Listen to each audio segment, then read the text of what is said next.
Hello pilots! In this video I would like to take a look at the nuclear option ships. There are currently 5 ships in the game, let's say 5 units in the ships category, because one unit is a hovercraft. That may not sound like much, but ships have a very high potential to influence the course of the game.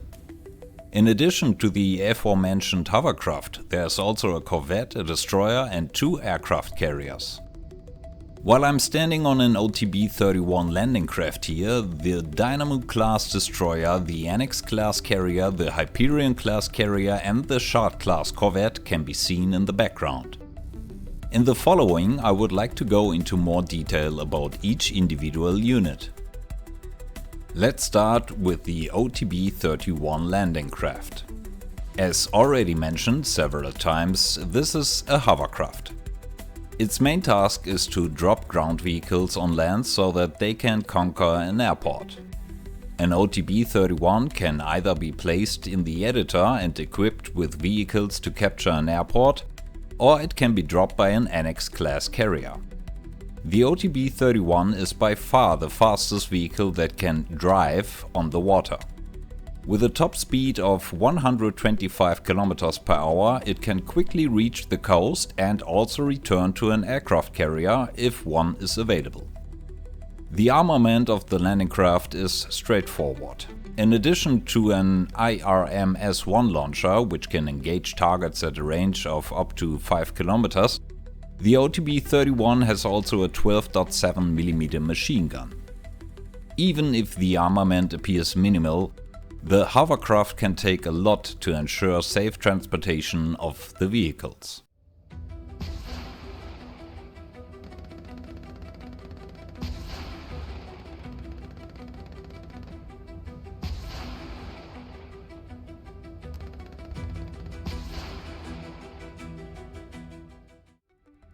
The Shard class corvette is the smallest real ship in the game. However, with a maximum speed of 72 km per hour, it is also the fastest and most maneuverable ship. And unlike the even smaller OTB-31, the Shard has an impressive arsenal of weapons. Pilots quickly become aware of the Shard's ability to fire radar-guided missiles. At a range of 15 km, the Shard can aim at enemy targets and take them under fire with its Ram-45 missiles. However, its 57mm cannon and 20mm CIWS are not to be underestimated.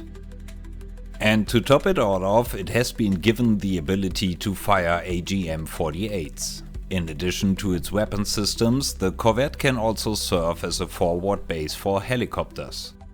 It has a small landing pad at the rear. When the helicopter pilots land their aircraft there, it is ammunitioned and refueled.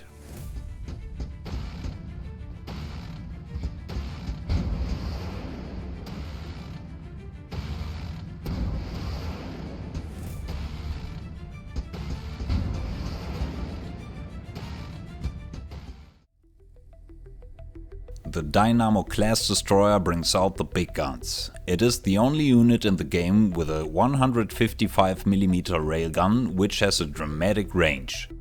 In addition, it can inflict devastating damage on enemy ships, targets on land and slow targets in the air. But that's just the beginning. In addition, the Dynamo class destroyer is equipped with 4 30mm CIWS, 2 MMR S3 launchers and a Stratolance R9 launch system. And because it's so nice, the destroyer also has a landing pad for helicopters. But that's not all.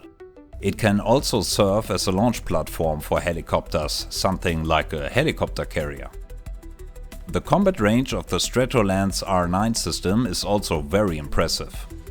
When the Dynamo class destroyer detects enemy contacts within a radius of 150 km, either by itself or by other units of the corresponding faction, it starts the calculations for the launch system.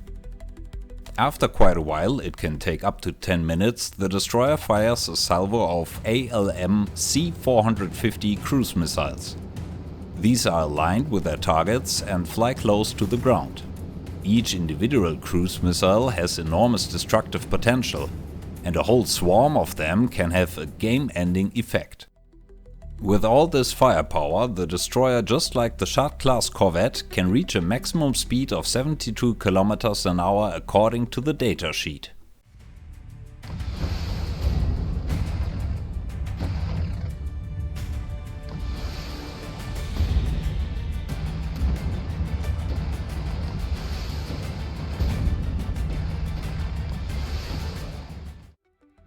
The Annex class carrier is the smaller but faster of the two carriers currently included in the game. It is designed more for landing operations, as can be seen from some of its characteristics. Its armament is not purely designed to defend itself.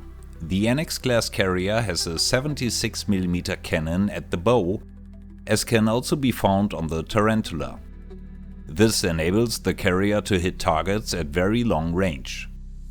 Among other things, it can be used as an artillery gun on the water, which can fire at targets on the water and, above all, on land from a safe distance. In addition to the powerful 76mm cannon, the Annex class carrier can defend itself with two 40mm CIWS, two IRMS-1 turrets and a Ram 45 battery. The highlight of the Annex class carrier is that it can launch OTB-31 landing crafts from its stern. This allows it not only to provide support from air units, but also to send troops to fight the enemy on land. Aircraft that cannot take off from it are the Compass, Revoker, Ifrit and Darkreach.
The big brother of the Annex class is the Hyperion class. The Hyperion class carrier is the largest ship on the seas of Heartland and Ignis Archipelago.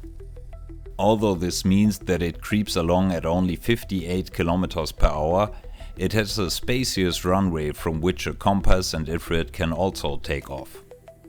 Its armament is sparse, although it offers sufficient protection on the water. With its Ram 45 missiles, it can engage air forces at a range of 15 km.